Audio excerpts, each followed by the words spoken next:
sheltertur, eller telttur, det ved jeg faktisk ikke endnu. Vi kører til Tornby, tæt ved Hirsals.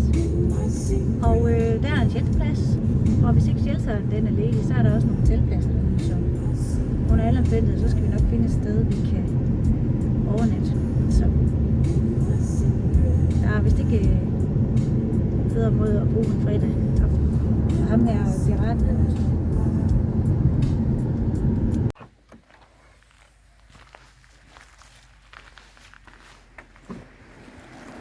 Så er vi kommet med til Tornby Klitplantage.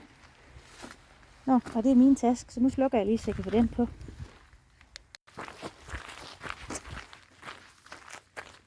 Hvad så? Jeg skal bare se, om du har husket at låse bilen. Ja. Havde du så det? Selvfølgelig. Der står noget der. Ja.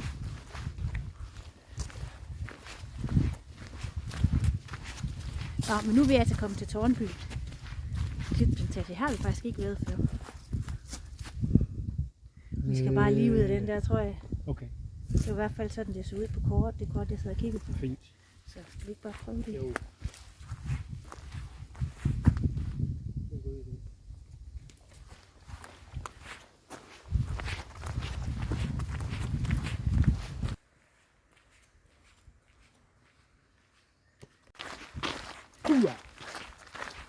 Hvad siger du?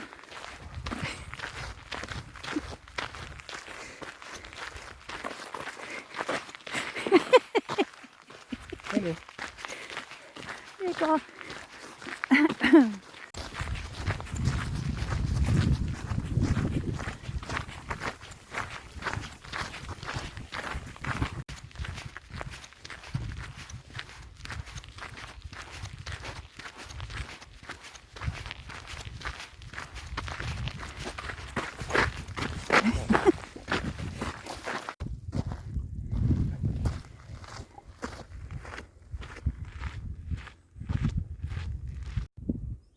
Så har vi fundet en legeplads.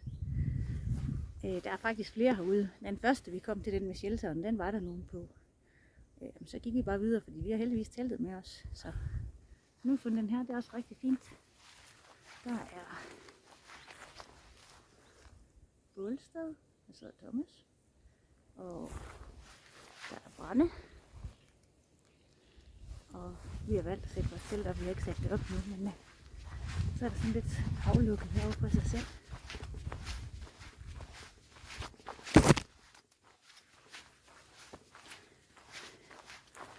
En lille plads her.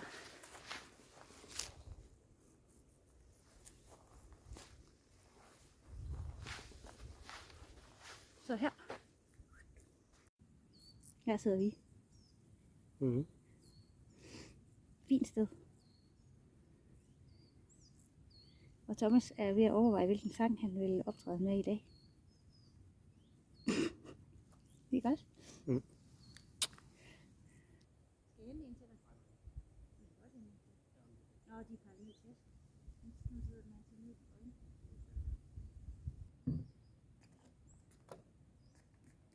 Nej, du havde den med. Jeg tror, det er godt nok. Det gør, ja.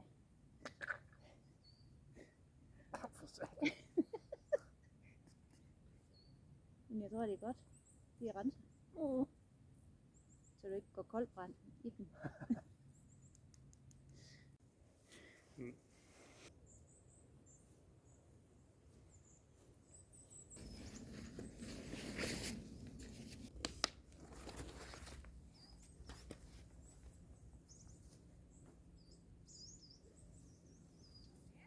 Ja.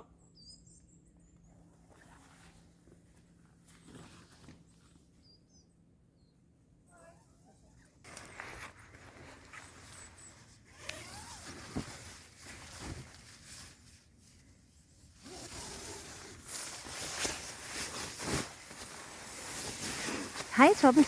Nej.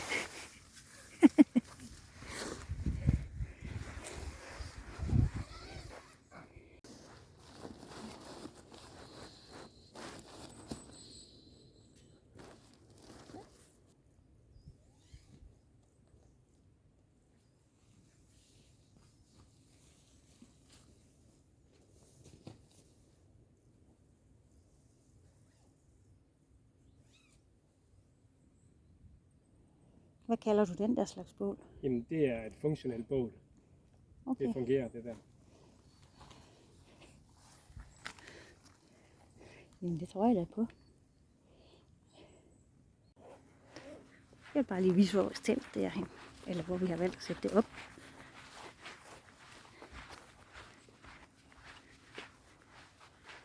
Altså i forhold til, at vi har bål og sådan noget der.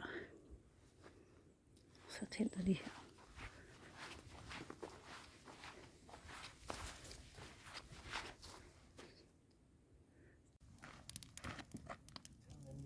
Her.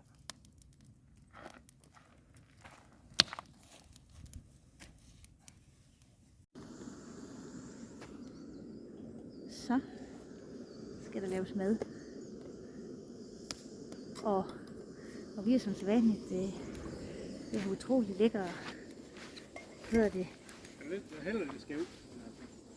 Hvad hælder skævt? Den der. Nå. Hvis så lang tid det kan gå, så går det. Jo, Hvor fanden er min? det her. Hvad hedder det egentlig, Thomas? Hedder det frysetøj, eller hedder det dehydreret egentlig? Det hedder begge dele. Er det det samme? Det ved jeg ikke. Nå. Men det er i hvert fald pulvermad. Mit er pasta bolognese, fordi det bilder jeg mig i hvert fald lige ind, at det er den, jeg bedst kan lide af dem lige nu. Og Thomas, han har... Det er en ungarsk ret, jeg har valgt at konkurrere i aften. Og det er gulasch. Lavet fra bunden med kærlighed. Det lugter godt. Nej, det gør det nemlig ikke. Jeg har lige lugtet til mit. Har du lugtet til mit?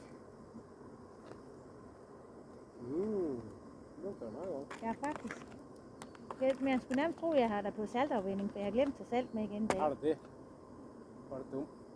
Hvorfor du? Det er dig, der vil have salt. Hvorfor du ikke tager det Jamen, med? det er da dig, der står for salt.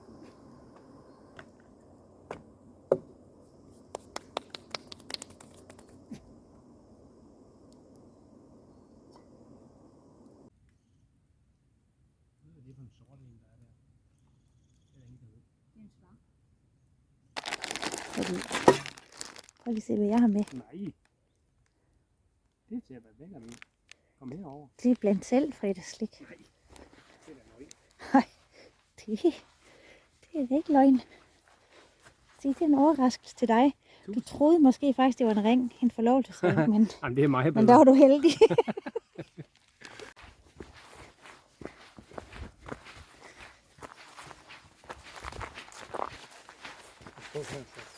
Så Ja, er jo til at fange fære med.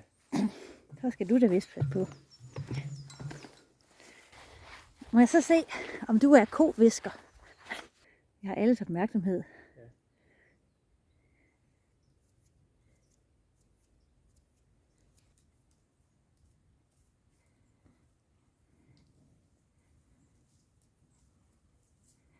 Kæft, hvor er det nysgerrigt.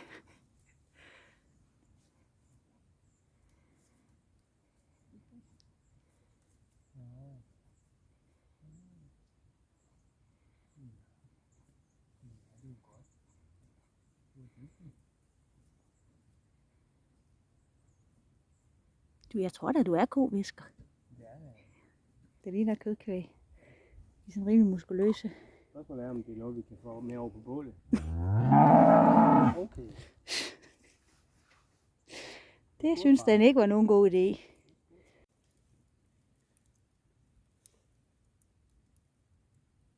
Så er jeg ved at være klar til at krybe i teltet her. Så det har været en dejlig aften. Endnu en gang. Det er lidt vildt, at man sådan lige efter arbejde godt kan nå at tage på tur og sove herude i naturen og sådan noget. Jeg føler virkelig, at man har fået noget ud af sådan en fredag. Så det kan anbefales.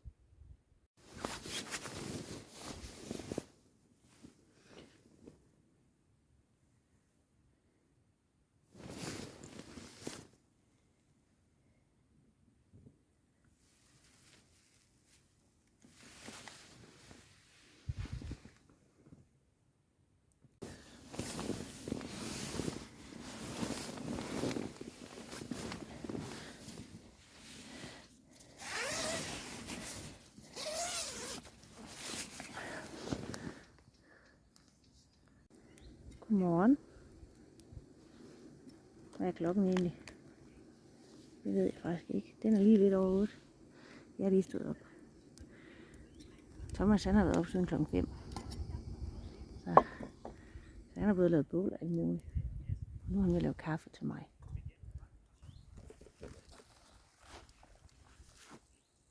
Tak. Så er vi pakket klar til at gå igen. Og vi beslutter, at vi vil gå en lille tur nu. Vi vil gå nedenom og lige se, så vi kan se vandet. Og så er der noget med, at der også ligger sådan en vikingegård eller sådan et eller andet herude i skoven et sted. Så den skal vi også lige se, om vi kan finde. Så nu går vi en tur, og vejret er helt fantastisk, og der er solskin. Så det bliver en god dag. Så har vi fået pakket sammen. Ja, vi har fået pakket sammen. Jeg er på vej af havvejen ned til havet.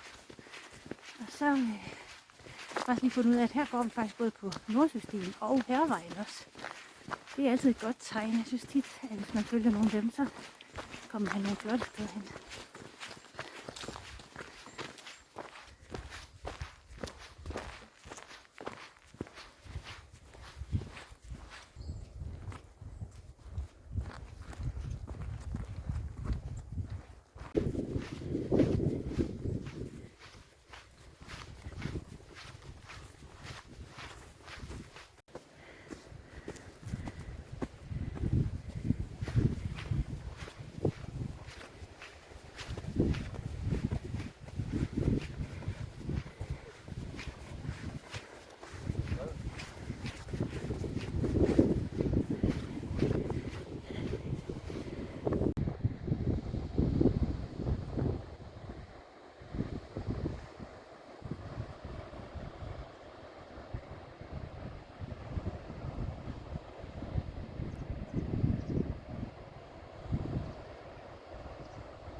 Jeg må simpelthen overnatte herinde.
Så er vi lige ved at være tilbage ved bilen.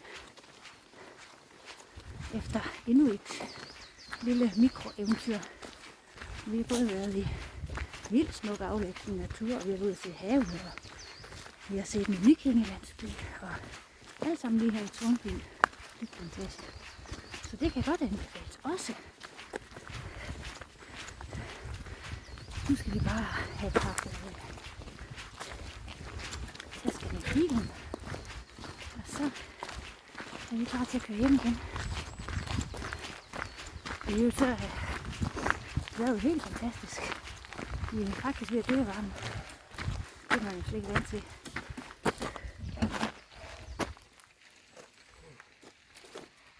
Så hej herfra.